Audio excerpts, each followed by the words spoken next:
আসসালামু আলাইকুম viewers, welcome to my channel আমার শখের রান্নাঘর।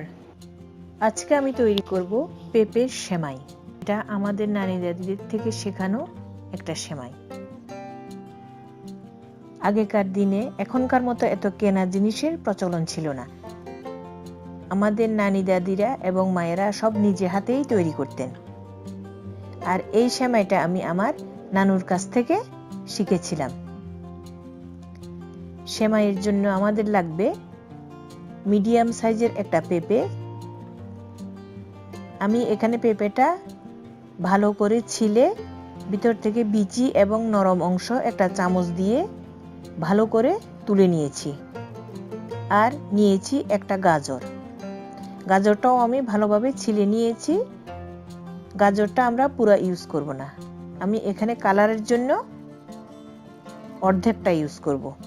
সেমাই করার জন্য আমি ইউজ করছি এই রকম একটা স্পাইরালাইজার। আপনারা এই রকম যে সেমাই বা নারিকেলের জন্য ইউজ করে, এটা বাংলাদেশে পাওয়া যায়, এটা দিয়ে করতে পারেন। যাদের কাছে এগুলার কোনোটাই নাই, তারা পেঁপের এক পাশ থেকে এভাবে পাতলা করে কেটে এভাবে ঘুরিয়ে ঘুরিয়ে রোল করে নেবেন। তারপর ধারালো ছুরি দিয়ে এক পাশ থেকে চিকন চিকন করে কেটে নেবেন।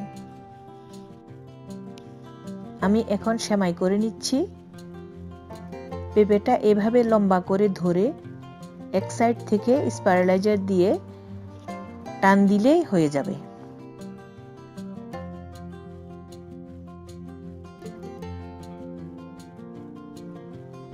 সেমাইটা করে ঠান্ডা পানিতে ডুবিয়ে রাখতে হবে।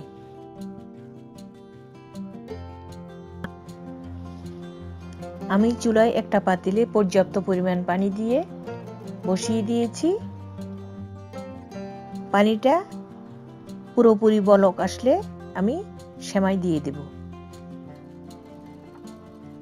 এবার আমি অপেক্ষা করব ভালোভাবে বলক আসার জন্য। আমার সেমাই ভালোভাবে বলক চলে এসেছে। এবার আমি একটা ছাঁকনিতে নিয়ে ছেঁকে নেব এবং পানিটা ভালোভাবে ঝরিয়ে নেব। এবার আমি চুলায় প্যানে দিয়ে দিচ্ছি সেমাই এবং 3 কাপ চিনি।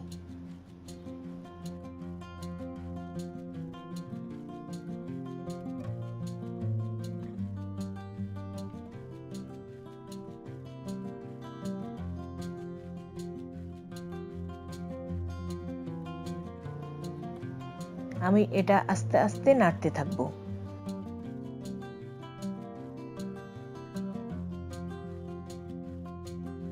প্রথমে চিনি গলে পানি বের হবে, আর সেমাইতেও কিছু পানি আছে।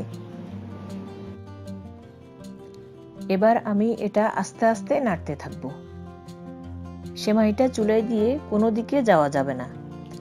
খেয়াল রাখতে হবে কোনোভাবে যাতে চিনিটা ক্যারামেল না হয়ে যায়। এক পর্যায়ে আপনারা চিনিটা চেক করবেন।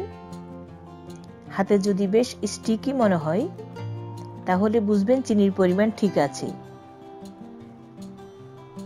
না হয় আরেকটু চিনি অ্যাড করতে হবে। আমি এবার অ্যাড করছি 3-4 ফোঁটা কেওড়া ওয়াটার।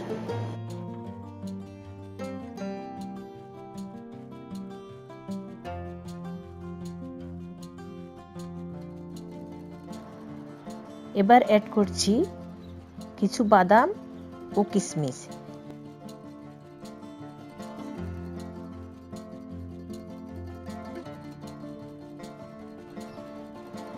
আমাদের সেমাইটা মোটামুটি হয়ে এসছে।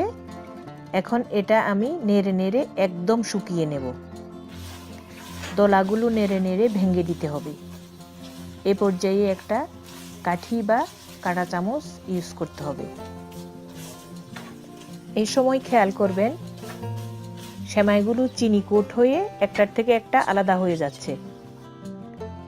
তৈরি হয়ে গেল আমার পেঁপের সেমাই। এই ঈদে আপনারা অবশ্যই ট্রাই করবেন আর কেমন লাগলো জানাবেন। আমার ভিডিওটি যদি আপনাদের ভালো লেগে থাকে তাহলে লাইক, কমেন্ট এবং শেয়ার করবেন। আর আমার আপকামিং ভিডিওগুলো দেখতে সাবস্ক্রাইব করে বেল আইকনটি ক্লিক করুন। আর যারা অলরেডি সাবস্ক্রাইব করেছেন তাদেরকে অসংখ্য ধন্যবাদ। আল্লাহ আপনাদের সবাইকে সুস্থ, সুন্দর এবং ভালো রাখুন। আমার জন্য দোয়া করবেন। আল্লাহ হাফেজ।